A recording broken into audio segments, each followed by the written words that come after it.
Saudara-saudari yang terkasih, selamat malam semua. Hari ini Gereja Universal merayakan Hari Raya Tubuh dan Darah Kristus, atau yang biasa disingkat sebagai Hari Raya Corpus Christi. Memulai homili ini saya ingin membacakan sedikit kutipan dari dokumen mengenai liturgi suci oleh para Bapak Konsili dalam Konsili Vatikan kedua. Dalam Sacrosanctum Concilium dikatakan bahwa Ekaristi adalah sumber dan puncak dari hidup beriman, hidup gereja. Fons et culmen, sumber dan puncak dari hidup beriman Kristiani.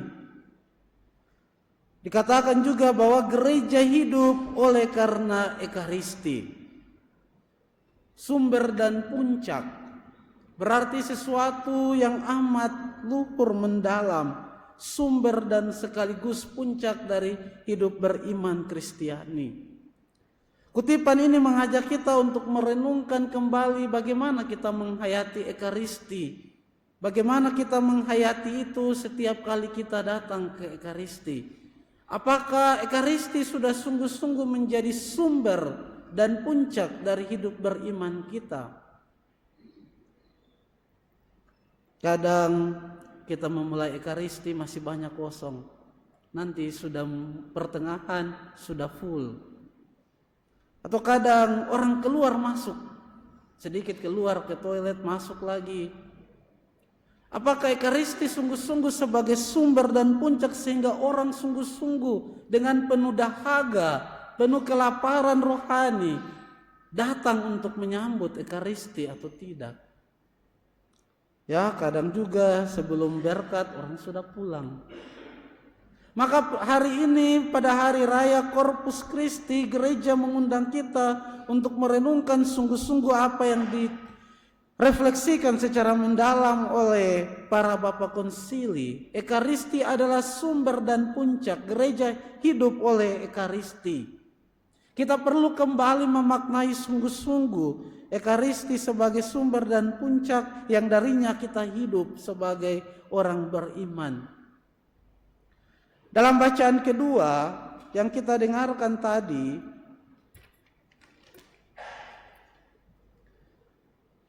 dalam suratnya yang pertama kepada jemaat gereja di Korintus, Paulus mengingatkan kembali akan sumber dan puncak hidup beriman Kristiani itu. Surat Rasul Paulus ini adalah dokumen yang paling tua yang merekam dengan baik praktek dari hidup beriman Kristiani pada masa itu. Ya, tentu tulisan Paulus mendahului para penulis Injil yang lain. Dalam suratnya Paulus mengatakan, saudara-saudari terkasih, apa yang telah kuteruskan kepadamu ini telah aku terima dari Tuhan, yaitu bahwa Tuhan Yesus pada malam ia diserahkan mengambil roti, dan sesudah mengucap syukur atasnya ia membagi-bagi roti itu seraya berkata, inilah tubuhku yang diserahkan bagimu, perbuatlah ini untuk mengenangkan daku. Paulus mengulang kembali seruan Yesus pada malam perjamuan terakhir. Lakukanlah ini sebagai kenangan akan daku. Maka kalau kita baca dalam kisah para rasul, penulis kisah para rasul Lukas mencatat dua hal yang dibuat oleh orang Kristen awal setiap hari, yakni mendengarkan sabda Allah dan memecahkan roti yang dalam bahasa Yunani Ekaristi yang kita terima. Dua hal itu yang dibuat oleh gereja sepanjang masa. Bahkan sejak awal gereja terbentuk, sejak awal gereja lahir pada peristiwa Pentakosta, gereja setia berhimpun bersama para rasul untuk merayakan sabda dan memecah-mecahkan roti dalam Ekaristi. Dan itulah yang kita buat. Dan titik utama atau alasan mendasar dari kita atau gereja merayakan Ekaristi adalah seperti dalam tulisan Yohanes sendiri. Barang siapa makan roti ini, ia akan hidup. Yang terangkum dalam pada bait pengantar Injil tadi. Akulah roti yang turun dari surga. Siapa saja yang makan roti ini, ia akan hidup selama-lamanya. Dan roti yang kuberikan itu ialah dagingku yang akan kuberikan untuk hidup dunia. Maka itu Santo Fransiskus dari Sales mengatakan bahwa dalam Ekaristi Kudus kita menjadi satu dengan Allah, seperti makanan dengan tubuh manusia. Akhirnya Santo Thomas Aquinas mengatakan bahwa efek sesungguhnya dari Ekaristi adalah perubahan dari manusia menjadi Allah sendiri. Karena ketika kita bersatu dengan Ekaristi, tubuh dan darah Kristus, sebenarnya kita sedang mengalami transformasi. Semakin menyerupai Allah sendiri dalam pikiran kita, perkataan kita, dan perbuatan kita setiap hari. Maka mari semoga perayaan Hari Raya Tubuh dan Darah Kristus ini membakar ulang semangat kita, mengingatkan kita semua agar datang kepada Ekaristi dengan penuh hormat.